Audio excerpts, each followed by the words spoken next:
कहते हैं कि जुर्म और क्राइम को करने के लिए किसी डिग्री की ज़रूरत नहीं होती, क्योंकि आज की पूरी कहानी सुनेंगे तो आप खुद समझ जाएंगे। ये कहानी यूपी के रहने वाले 4 ऐसे लड़कों की है जो सभी के सभी 10वीं फेल हैं।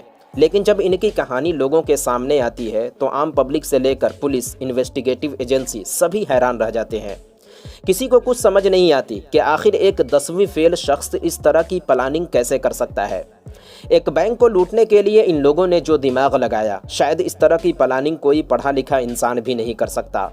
बात 2023 की है। कहानी की सरजमीन है जयपुर। यूपी में एक जगह है, नाम है बुलंदशहर। यूपी के इसी बुलंदशहर में एक नौजवान रहा करता था जिसका नाम था अमन खान। अमन खान एक मिडिल क्लास फैमिली से था। शादी के बाद उसने काम धंधा तलाशना शुरू किया। काम धंधे की तलाश में वो जगह जगह भटकता रहा, मगर उसे कामयाबी मिली नहीं। अमन खान कहीं भी जाता महीने भर से ज़्यादा नहीं रहता। शादी के बाद परिवार बढ़ा और साथ ही जिम्मेदारियां भी बढ़ने लगी। काम धंधा करता था नहीं और फिर ज़रूरतें पूरी करने के लिए उसने कर्ज लेना शुरू कर दिया। अमन खान अपने से लेकर पराये तक जिससे जितना कर्ज मिलता ले लेता। अमन को उधार लेने की ऐसी आदत पड़ी कि उसने साफ साफ काम धंधा छोड़ दिया। जब तक उधार मिलता रहा, घर की दाल रोटी से लेकर दूसरी ज़रूरतें भी पूरी होती रहीं। लेकिन जब उधार मिलना बंद हो गया, लोगों ने पैसे मांगने शुरू किए तो वो परेशान हो गया। अब घर की परेशानी एक तरफ, दूसरी तरफ लोगों के कर्जे भी चुकाने हैं, हाथ में पैसे हैं नहीं। और फिर यहीं से उसने दिमाग दौड़ाना शुरू किया कि आखिर ऐसा क्या किया जाए जो लोगों के कर्जे भी उतर जाएं और ज़िंदगी ऐश मौज से भी कटे। अमन खान कुछ बड़ा करने की सोच रहा था, मगर क्या ये नहीं पता। इसी फिक्र में वो घर से बाहर निकलता है, अलग अलग शहरों में जाता है, दिल्ली, मुंबई, कोलकाता। लेकिन उसके समझ में कुछ भी नहीं आ रहा था कि आखिर वो क्या करे, किसकी जेब काटे, किसके घर में सेंध मारे और लोगों के कर्जे उतर जाए। कई शहर में भटकने के बाद वो जयपुर पहुंचता है। जयपुर पहुंचने के बाद भी वो काम धंधे की तलाश में लगा रहता है। जयपुर में एक जगह है अम्बाबाड़ी। ये अम्बाबाड़ी इलाका एक तरह से जयपुर की एक बहुत बड़ी मंडी है, जहां हर तरह के अनाज, फल फ्रूट, सब्जियां और बाकी ज़रूरत की तमाम चीज़ें मिलती हैं। घूमते भटकते अमन खान इसी अम्बाबाड़ी की मंडी में पहुंचता है। इस अम्बाबाड़ी इलाके में काफ़ी भीड़ होती है। मंडी होने की वजह से यहाँ सुबह से शाम तक लोगों का हुजूम होता है। लेकिन शाम होते ही जैसे मंडी बंद होती है, लोग अपने अपने घर चले जाते हैं और फिर ये अम्बाबाड़ी इलाका पूरी तरह सुनसान हो जाता है, क्योंकि यहाँ सिर्फ मंडी है, कोई रहायशी इलाका नहीं है। अमन खान अम्बाबाड़ी के इस मंडी में पहुँचने के बाद इधर उधर घूमता है। अचानक उसकी नज़र एक बैंक पर जाती है। ये बैंक था स्टेट बैंक ऑफ इंडिया। वो थोड़ी देर तक बैंक को देखता रहता है और तभी उसकी नज़र जाती है एक ज्वेलरी की दुकान पर, जिसका नाम था अंबिका ज्वेलर्स। और इसी अंबिका ज्वेलर्स से कुछ दूरी पर उसे एक और बैंक दिखता है, सेंट्रल बैंक ऑफ इंडिया। अमन खान कभी SBI को देखता, कभी सेंट्रल बैंक को, तो कभी अंबिका ज्वेलर्स को। अमन खान की आंखों में एक चमक थी। ऐसा लग रहा था जैसे उसे उसकी मंजिल मिल गई हो। कुछ देर तक वो यूं ही इन तीनों जगहों को देखता रहा और फिर वो पहुंचता है यूपी के बुलंदशहर। बुलंदशहर पहुंचने के बाद वो मुलाकात करता है अपने 3 दोस्तों से। वो तीनों दोस्त भी इसी की तरह वक्त का मारा इधर उधर भटक रहा था। ये तीनों भी कर्जे में डूबे हुए थे। अमन खान अपने तीनों दोस्त से अपने प्लान के बारे में बात करता है और कहता है कि देखो, इसमें कोई ख़तरा नहीं है। हमारा प्लान फुल प्रूफ प्लान है और अगर हम अपने प्लान में कामयाब हो गए, हम लोगों का सारा कर्जा उतर जाएगा और फिर हमारी ज़िंदगी में ऐश ही ऐश होगा। इन तीनों दोस्तों को भी प्लान अच्छा लगता है, मगर अंदर ही अंदर ये डर भी रहे थे। अमन खान इन्हें भरोसा दिलाता है कि देखो, हमारे पास इसके अलावा कोई चारा है भी नहीं। तुम लोग टेंशन मत लो, कुछ नहीं होगा, हम अपने मकसद में ज़रूर कामयाब होंगे। अमन खान अपने दोस्तों को भरोसे में लेकर बुलंदशहर से जयपुर पहुंचता है। सबसे पहले रहने के लिए किराए का एक मकान लेता है। अमन खान ने रहने के लिए जो मकान लिया था वो इस अम्बाबाड़ी इलाके से कुछ दूरी पर था। किराए का मकान लेने के बाद ये चारों अम्बाबाड़ी मंडी पहुँचते हैं और इसी मंडी में एक दुकान ढूंढना शुरू करते हैं। SBI बैंक के इर्द गिर्द ये कई दुकानें देखते हैं, लेकिन इन्हें पसंद नहीं आता। दरअसल ये चारों एक ऐसी दुकान की तलाश में थे जिसके नीचे बेसमेंट बना हो। SBI बैंक से कुछ दूरी पर इन्हें एक बेसमेंट वाली दुकान मिलती है। दुकान के मालिक से बात करते हैं और कहते हैं कि इन्हें खाद की दुकान करनी है। 13,000 रुपये मंथली पर दुकान मालिक तैयार हो जाता है। जिस दुकान को इन्होंने किराए पर लिया था, ऊपर दुकान थी और नीचे एक 10 फीट गहरा बेसमेंट बना हुआ था। चूँकि इनका इरादा ठीक नहीं था और जो ये काम करने जा रहे थे उसमें कुछ भी हो सकता था, इसीलिए यहाँ आने से पहले इन चारों ने अपने फर्जी डॉक्यूमेंट भी बना लिए थे ताकि कुछ गड़बड़ भी हो तो ये पकड़े न जाएं। इन्होंने दुकान और मकान मालिक को जो डॉक्यूमेंट दिए वो सब फर्जी थे। सबसे पहले इन्होंने दुकान की साफ सफाई कराई, मार्केट से कुछ खाद की बोरियां लाए और दुकान का उद्घाटन कर दिया। अब सवाल है कि बाकी चीज़ें छोड़कर इन्होंने खाद की दुकान ही क्यों किया? तो इसका जवाब ये है कि इस खाद की दुकान करने के पीछे भी इनका एक मकसद था। दरअसल इनकी दुकान में जो खाद आते थे वो बड़ी बड़ी बोरियों में भरकर आते थे और इन बोरियों का क्या इस्तेमाल है वो कहानी में आगे पता चलेगा। अब सुबह सुबह ये दुकान आते, दिन भर दुकान चलाते और शाम को अपने रूम पर चले जाते। कुछ दिनों तक इनका यही मामूल रहा। इस दरमियान ये स्टेट बैंक ऑफ इंडिया में भी जाते, बैंक के बारे में जानकारियां इकट्ठी करते कि बैंक में कितने स्टाफ हैं, कितने सिक्योरिटी गार्ड हैं, क्या रात के वक्त भी यहाँ सिक्योरिटी गार्ड होते हैं। जब ये बैंक जाते इनके पास कोई न कोई बहाना ज़रूर होता, कभी अकाउंट खुलवाने के बहाने तो कभी किसी और बहाने से। हालांकि अकाउंट खुलवाने का इनका इरादा बिल्कुल भी नहीं था। बैंक जाते हुए इन्होंने एक बात का और ख्याल रखा। चूँकि बैंक में हर जगह सीसीटीवी कैमरे लगे थे, इन्हें अच्छी तरह पता था कि सीसीटीवी कैमरे को लगाया ही जाता है क्राइम से बचने के लिए। तो जब भी ये बैंक जाते अपने चेहरे पर मास्क या कोई गमछा वगैरह ज़रूर डाल लेते ताकि सीसीटीवी में इनका फेस क्लियर न दिखे और आगे कुछ गड़बड़ भी हो तो ये पकड़े न जाएं। रोज़ रोज़ एक ही शख्स बैंक नहीं जाता, कभी एक जाता, कभी दूसरा, कभी तीसरा तो कभी चौथा। क्योंकि एक ही शख्स रोज़ रोज़ जाता तो भी लोगों को शक होता। एक रोज़ इनमें का एक शख्स जब बैंक जाता है तो बैंक में ही एक आदमी से पूछता है, क्या यहाँ लॉकर रूम है? हमें भी एक लॉकर लेना है। वो आदमी कहता है कि हाँ, यहाँ लॉकर रूम है, आप चाहे तो ले सकते हैं। ये शख्स पूछता है, क्या यहाँ का लॉकर सेफ है? आदमी कहता है, क्यों नहीं, हम बरसों से यहाँ के लॉकर का इस्तेमाल कर रहे हैं, यहाँ के लॉकर बिल्कुल सेफ हैं। फिर उस आदमी ने लॉकर का नक्शा भी बता दिया कि नीचे बेसमेंट में एक छोटा सा कमरा है, उसी कमरे में सारे लॉकर हैं।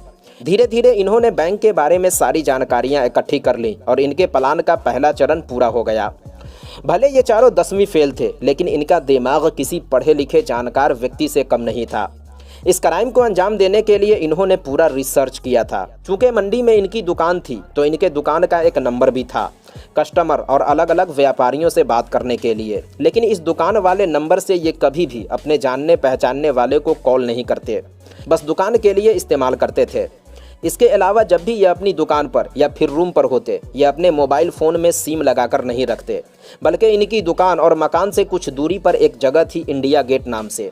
अगर इन्हें कहीं फ़ोन करना होता तो ये इसी इंडिया गेट वाली जगह पर जाते, मोबाइल में सिम डालते और बात करने के बाद फिर मोबाइल से सिम निकाल लेते। चूँकि इन्हें अच्छी तरह पता था कि कई सारे लोग इस मोबाइल फ़ोन और लोकेशन वगैरह से भी पकड़े जाते हैं, इसीलिए इन्होंने मोबाइल फ़ोन के इस्तेमाल में भी बड़ी एहतियात से काम लिया। अब इनके प्लान का दूसरा चरण शुरू होता है। इनके दुकान के नीचे जो बेसमेंट था वो ऑलरेडी 10 फीट गहरा था, इसीलिए इन्हें ज़्यादा मेहनत करने की ज़रूरत नहीं पड़ी। ये 10 फीट गहरे बेसमेंट में थोड़ी बहुत और खुदाई करते हैं और फिर सुरंग बनाना शुरू कर देते हैं। ये रोज़ सुबह दुकान आते, सुबह से शाम तक खुदाई करते और फिर शाम को घर लौट जाते। चूँकि ये इलाका काफ़ी भीड़ भाड़ वाला था, दिन भर गाड़ियों की शोर और लोगों का हुजूम होता था और इन चारों ने भीड़ का फ़ायदा भी उठाया। जब ये खुदाई करते तो जाहिर सी बात है खुदाई करते समय कुछ आवाज़ें भी निकलती, लेकिन इन शोर शराबों के बीच खुदाई से निकलने वाली आवाज़ें छुप जाया करती। खुदाई करते समय इन्हें एक दिक्कत और आ रही थी। चूँकि इनकी खाद की दुकान थी तो कस्टमर किसी भी समय खाद लेने के लिए दुकान में चले आते और अंदर जो खुदाई चल रही थी, खुदाई की आवाज़ दुकान में बैठे लोगों को साफ तौर पर सुनाई दे रही थी। और अगर कोई कस्टमर ये आवाज़ें सुन लेता तो जाहिर सी बात है उन्हें शक हो जाता। लेकिन किसी भी कस्टमर को शक न हो, इन्होंने इसका भी इंतज़ाम पहले से कर लिया था। इन्होंने बेसमेंट में जहां पर खुदाई चल रही थी एक वाईफाई घंटी भी लगा दिया और इस घंटी का स्विच दुकान की काउंटर पर था। अब जैसे ही कोई कस्टमर दुकान में आता ये एक बार घंटी बजा देते।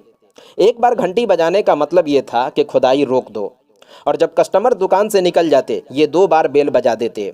2 बार बेल बजाने का मतलब ये था कि ख़तरा अब टल गया, तुम खुदाई शुरू कर दो। इनका टारगेट नंबर 1 था स्टेट बैंक ऑफ इंडिया और इनके दाएं और बाएं सेंट्रल बैंक ऑफ इंडिया और अंबिका ज्वेलर्स थे, और इन सभी की दूरी इनकी दुकान से 300 मीटर की थी। खुदाई करने में इन्हें एक दिक्कत और आ रही थी। ऊपर से तो साफ तौर पर पता चल रहा था कि ये SBI है, ये सेंट्रल बैंक है और ये अंबिका ज्वेलर्स, लेकिन अंदर खुदाई करते समय इन्हें कैसे पता चले कि किस तरफ SBI है और किस तरफ अंबिका ज्वेलर्स। अंदर जो सुरंग बना रहे थे उस सुरंग की लाइन टेढ़ी न हो, इन्होंने इसके लिए कंपास और गूगल मैप जैसे ऐप का भी इस्तेमाल किया। ये अपनी दुकान से कंपास लेकर SBI तक जाते और उसी हिसाब से ये सुरंग में भी कंपास लेकर चलते ताकि एग्जैक्ट लोकेशन से ये भटके नहीं। साथ ही सुरंग के अंदर ये गूगल मैप से भी पता करते कि ये किस दिशा में खुदाई कर रहे हैं। खुदाई करते समय जो मिट्टी निकलती, उन मिट्टियों को ये उसी खाद के बोरे में डालकर दुकान में रखवा देते और जब मिट्टी की 8 से 10 बोरियां हो जाती, ये ई रिक्शा पर लदवाकर दूर दराज किसी खेत में फेंकवा देते और इस तरह किसी को शक भी नहीं होता। जाहिर सी बात है, लोगों को यही लग रहा था कि इन बोरियों में खाद है। इनके खुदाई का तरीका ये था कि 2 लोग अंदर खुदाई करते और 2 आदमी ऊपर दुकान में बैठते और जब वो दोनों थक जाते तो ऊपर आ जाते और ये दोनों नीचे चले जाते। 4.5 महीने तक ये सुरंग खोदते रहे और अब स्टेट बैंक ऑफ इंडिया तक पहुंचने में सिर्फ 12 फीट रह गए थे। तभी कुछ ऐसा होता है जिसकी इन्होंने कल्पना भी नहीं की थी। बैंक लूटने के लिए इन्होंने जो तारीख चुनी वो 26 जनवरी की थी। 2023 में फ्राइडे को 26 जनवरी पर रहा था। 26 जनवरी को सारे बैंक बंद होते हैं। सैटरडे संडे वैसे भी बैंक बंद रहते हैं, तो चोरी के लिए इनके पास पूरे 3 रोज का समय था। 25 जनवरी तक इन्होंने इतना सुरंग खोद दिया कि SBI के लॉकर रूम में दाखिल होने के लिए सिर्फ 12 फीट की खुदाई बच गई थी और तभी इस मंडी में आलू लेने के लिए 3 ट्रक आती है। तीनों ट्रक में आलू लोड किया जाता है। अब इन तीनों ट्रक को आलू लेकर मंडी से बाहर निकलना है, लेकिन जैसे ही यह आलू से भरे ट्रक रोड के उस हिस्से पर पहुंचती है जिसके नीचे से इन्होंने सुरंग बनाया था, ट्रक का एक पहिया नीचे की तरफ धंस जाता है। ड्राइवर पूरी कोशिश करता है ट्रक को बाहर निकालने की, मगर ट्रक का पहिया धीरे धीरे जमीन में धंसता ही जा रहा था। जिसके बाद जिस जगह ट्रक का पहिया धंसा था, पहिए के आगे और पीछे से थोड़ी बहुत मिट्टी हटाई जाती है, लेकिन पहिया और धंसता ही जा रहा था। हर मुमकिन कोशिश के बाद भी जब ट्रक नहीं निकलता, तब क्रेन के जरिए ट्रक को बाहर निकाला जाता है। तब तक पहिया धंसकर सुरंग के मुहाने तक पहुंच चुका था। ट्रक बाहर निकल जाता है, लेकिन गड्ढे से थोड़ी बहुत सुरंग नजर आ रही थी। लोगों को लगता है शायद कोई नाला वगैरह छूट गया हो, इसीलिए पहिया अंदर धंस गया। लेकिन जब 1-2 आदमी अंदर की तरफ झांकते हैं तो पता चलता है कि ये सुरंग तो बहुत आगे की तरफ जा रहा है। सुरंग के अंदर खुदाई की सारी चीजें मौजूद है, फावड़ा, कंपास और बाकी दूसरे औजार भी। लोगों को लगता है ये क्या है, कहीं अंग्रेजों के ज़माने का कोई ख़जाना तो नहीं। 1-2 आदमी सुरंग के अंदर घुसते हैं तो अंदर का नज़ारा ही अलग था। अंदर पूरा सुरंग खोदा जा रहा है। इस सुरंग का एक सिरा SBI की तरफ जा रहा है तो दूसरा सिरा खाद की दुकान की तरफ। इसी दरमियान पुलिस को फ़ोन किया जाता है। पुलिस मंडी पहुंचती है और अपने तरीके से जांच पड़ताल करती है तो पता चलता है कि ये सुरंग तो बैंक के लॉकर रूम की तरफ जा रहा है। चूँकि ये सुबह सुबह का समय था तो अमन खान अभी अकेला ही दुकान पर था, बाकी के 3 लोग अभी रूम पर ही थे। जैसे ही सुरंग का राज खुला, अमन खान ने इन तीनों को फ़ोन कर दिया कि सुरंग का राज खुल चुका है, तुम फ़ौरन निकल लो। इधर अमन खान भी पुलिस के आने से पहले ही फरार हो गया। अब पुलिस खाद के दुकान में पहुंचती है, लेकिन यहाँ तो कोई है ही नहीं। फिर पुलिस एक चाय वाले से पूछती है। चाय वाला कहता है कि अभी तो यहीं था, लेकिन आपके आने से पहले ही भाग गया। चाय वाला अमन खान का पूरा हुलिया बताता है और घंटे से 2 घंटे के अंदर ही पुलिस अमन खान को गिरफ्तार कर लेती है, लेकिन वो तीनों फरार हो जाते हैं। पुलिस जब सुरंग के अंदर घुसी तो स्टेट बैंक ऑफ इंडिया से पहले पुलिस को सुरंग के 2 मुहाने और मिले। एक अंबिका ज्वेलर्स की तरफ जा रहा था तो दूसरा सेंट्रल बैंक ऑफ इंडिया की तरफ। जब पुलिस ने अमन खान से पूछताछ की तब उसने पूरी कहानी सुनाई और SBI से पहले सुरंग के 2 और मुंह खोलने के राज भी बताए। अमन खान ने बताया, हमारा प्लान ये था कि जब इतनी मेहनत कर ही रहे हैं तो क्यों न एक लंबा हाथ मारा जाए। यानी इन लोगों का इरादा SBI को लूटने के बाद सेंट्रल बैंक ऑफ इंडिया और अंबिका ज्वेलर्स को भी लूटने का था और इसीलिए इन्होंने SBI से पहले सुरंग के 2 मुंह और खोल दिए थे। प्लान तो इन्होंने ज़बरदस्त बनाया था और अगर मंडी में ये ट्रक ना आती तो शायद ये अपने प्लान में कामयाब भी हो जाते, लेकिन एक आलू से भरे ट्रक ने इनके पूरे प्लान पर पानी फेर दिया। जब ये कहानी लोगों के सामने आई तो लोग सोचने पर मजबूर हो गए कि एक 10वीं फेल आदमी इस तरह की प्लानिंग कैसे कर सकता है। दिमाग तो था, लेकिन उस दिमाग का उन्होंने सही इस्तेमाल नहीं किया। अगर ये इस दिमाग का अच्छे कामों में इस्तेमाल करते तो शायद इस चोरी की नौबत ही नहीं आती। तो दोस्तों, ये थी पूरी कहानी एक ऐसी चोरी की जो अंजाम से पहले ही इख्तिताम तक पहुंच गया। उम्मीद है आपको यह कहानी पसंद आई होगी। अगर कहानी पसंद आई तो ऐसे ही और भी इंटरेस्टिंग कहानियाँ सुनने के लिए चैनल को ज़रूर सब्सक्राइब करें। मिलते हैं किसी नई वीडियो के साथ, जब तक के लिए अपना ख्याल रखें।